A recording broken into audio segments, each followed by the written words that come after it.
तो दोस्तों आज बात करने वाले हैं पराग पारिक फ्लेक्सी कैप फंड के बारे में। जुलाई का इसका पोर्टफोलियो आ चुका है, तो एक बार इस पोर्टफोलियो को डिटेल में देख लेंगे, कैसी रिटर्न्स है, क्या चीज़ें हैं, किन कंपनीज में अब ये अपना पैसा ज़्यादा लगा रहा है, कहाँ पे फंड ये पैसा निकालते हुए नजर आ रहा है। अगर आपको याद होगा, मैंने आपको बताया था कि कैसे इस फंड ने मार्च, अप्रैल और मई में आईटी कंपनीज में एक अच्छा खासा इन्वेस्टमेंट किया था और उस वजह से अभी ये फंड कुछ खास परफॉर्म नहीं कर पा रहा है। तो क्या रीज़न है इस फंड के खराब परफॉर्मेंस की, वो भी एक बार ही देख लेते हैं। और क्या आपको इस फंड से निकल जाना चाहिए, किस टाइप के इन्वेस्टर्स के लिए बेटर फंड है, ये सारी चीज़ों पे इस वीडियो में बात करेंगे। तो पहले एक बार क्विकली इसका पोर्टफोलियो में देख लेते हैं हम। तो यहाँ पर मैंने अप्रैल से जुलाई तक का पोर्टफोलियो यहाँ पर इस फंड का डाला हुआ है। तो यहाँ पर अगर हम पहले ओवरऑल पोर्टफोलियो की बात करें तो देखिए ओवरऑल पोर्टफोलियो में लगभग 31-32 कंपनीज आपको यहाँ पर नजर आएंगी। इसके अलावा 3 रेट्स यहाँ पर हैं और लगभग 4 फॉरेन कंपनीज में ये फंड पैसा लगा रहा है। ओवरऑल अगर हम देखते हैं तो ये लगभग 85% पैसा इसने अभी मार्केट में लगाया हुआ है और बाकी 15% पे ये आर्बिट्राज भी है और बाकी सारी चीजें 15% पैसे पे कर रहा है। कोर इन्वेस्टमेंट अगर आप देखेंगे तो वो 80% पैसे पे है।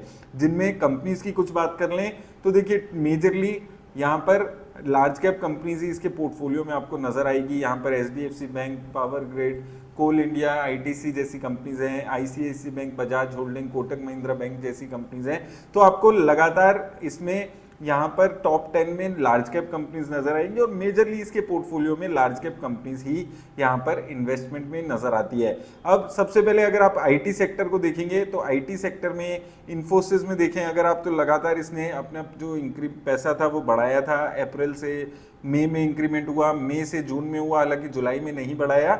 लेकिन इन्फोसिस हो गया, टीसीएस भी आप यहाँ पर देखेंगे तो लगातार इसने पैसा बढ़ाया था अप्रैल टू जून में। अभी जुलाई में भी कोई इंक्रीज इसने पैसा नहीं किया है। तो लगातार ये फंड, जैसे मैं आपको बता रहा था कि ये फंड लगातार आईटी कंपनीज में इसने पैसा लगाया है और इस वजह से इस फंड में आपको लगातार रिटर्न्स कम देखने को मिली है, क्योंकि आईटी सेक्टर अभी ओवरऑल परफॉर्म नहीं कर रहा है। अब मैं क्विकली एक बार हम देख लेते हैं कि अभी फिलहाल इसने किन कंपनीज में अपना एडिशन किया है।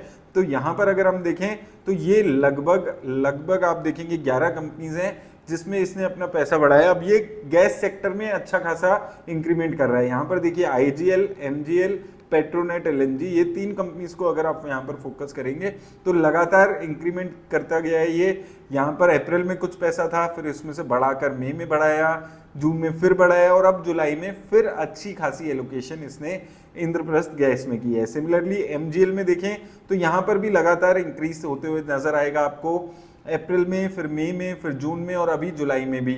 अब सिमिलरली पेट्रोनेट एलएनजी देखें तो यहाँ पर जून में इसने पैसा लगाया था और जितना पैसा इसमें लगाया था उसका और 50% और ज़्यादा शेयर्स यहाँ पर खरीद लिए हैं।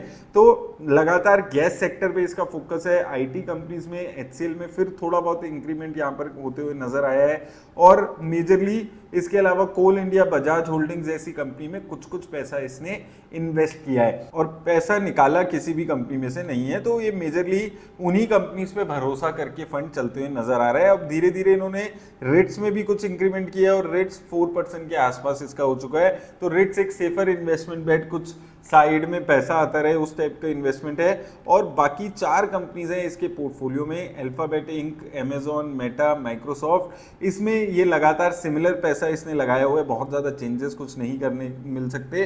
तो ये कम से कम एक टाइम में 30% एलोकेशन इसका इन 4-5 कंपनीज में होता था। उसके बाद आरबीआई इनकी रिस्ट्रिक्शंस आई तो अब वो गिर के जो ओवरऑल फंडिंग है वो 11% के आसपास की रह गई है। लेकिन इन कंपनीज में ना तो ये ज़्यादा एडिशन करता है ना कुछ डिलीशन करता है। अब बात करें रिटर्न्स की तो इससे पहले हम एक बार इसकी जो ओवरऑल रिस्क रेशियोज है उस पर भी बात कर लेते हैं। तो रिस्क रेशियोज अगर इसकी हम देखें तो यहाँ पर मिनिमल रिस्क रेशियोज इसकी रहती है, स्टैंडर्ड डेविएशन 10% के आसपास ही चलती है। तो बहुत ज़्यादा चेंजेस ये फंड अपने पोर्टफोलियो में नहीं करता है, वॉलेटिलिटी नहीं होती है, टर्नओवर रेशियो भी बहुत लिमिटेड होती है, 17% की होती है एक्सक्लूडिंग आर्बिट्राज। तो बहुत ज़्यादा स्टेबल फंड है। कल हमने बात की थी Motilal Oswal mid cap fund की।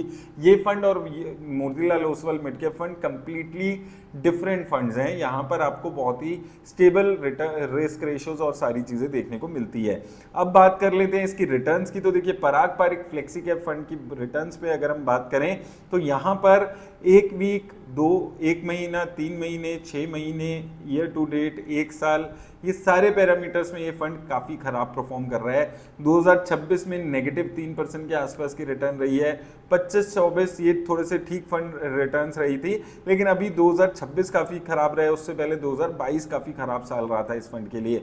और अभी अगर आप देखें, पिछले 1 साल में इसने नील रिटर्न दी है, 2 साल में भी इवन 5% के आसपास की ही रिटर्न है। हालांकि अगर आप अपना इन्वेस्टमेंट हॉरिजॉन थोड़ा सा बढ़ा लेते हैं, 7 साल, 10 साल, तो वहां पर जो रिटर्न्स है वो अच्छी नजर आती है।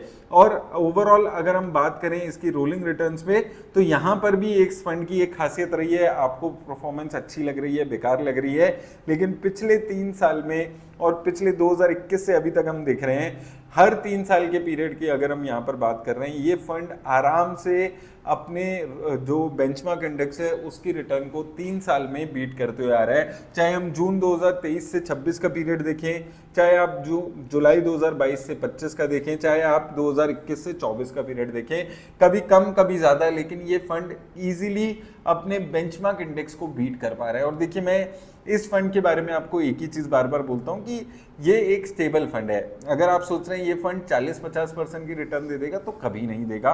वो इस फंड का पर्पस भी नहीं है। ये फंड एक स्टेबल रिटर्न्स इन्वेस्टर को कम रिस्क लेकर वैल्यू ओरिएंटेड कंपनीज में पैसा लगाकर जो इन्वेस्ट करने की कोशिश करता है, और इन्वेस्टर्स को वही प्रॉमिस ये फंड करता है। तो ये फंड 1 साल की परफॉर्मेंस से आप इस फंड को जज नहीं कर सकते। और ये भी याद रखिएगा कि ज़रूरी नहीं है कि ये फंड आपका बेस्ट परफॉर्मिंग फंड हो, लेकिन ये एक स्टेबल फंड रहने वाला है जो कि वैल्यू ओरिएंटेड कंपनीज में इन्वेस्ट करके कम रिस्क लेकर स्टेबल रिटर्न्स जनरेट करने की कोशिश करता है। तो अगर आपके पोर्टफोलियो में ये फंड रहता है, तो ये फंड आपके पोर्टफोलियो को एक ओवरऑल स्टेबिलिटी प्रोवाइड करने की कोशिश करेगा। तो इन चीज़ों का ध्यान रखिए अगर आप इस फंड में इन्वेस्ट कर रहे हैं। अगर आप ज़्यादा रिटर्न्स, ज़्यादा रिस्क वाले फंड की तरफ देख रहे हैं, तो आपको Motilal Oswal mid cap type fund ज़्यादा सूटेबल है। अगर आप कंपैरेटिवली लोअर रिस्क और लोअर रिटर्न वाले फंड देख रहे हैं, तो आप इस फंड की तरफ देख सकते हैं। ये फंड कभी क्लेम भी नहीं करता कि ये 40-50% की रिटर्न देगा, ना ही ये आगे भी देगा।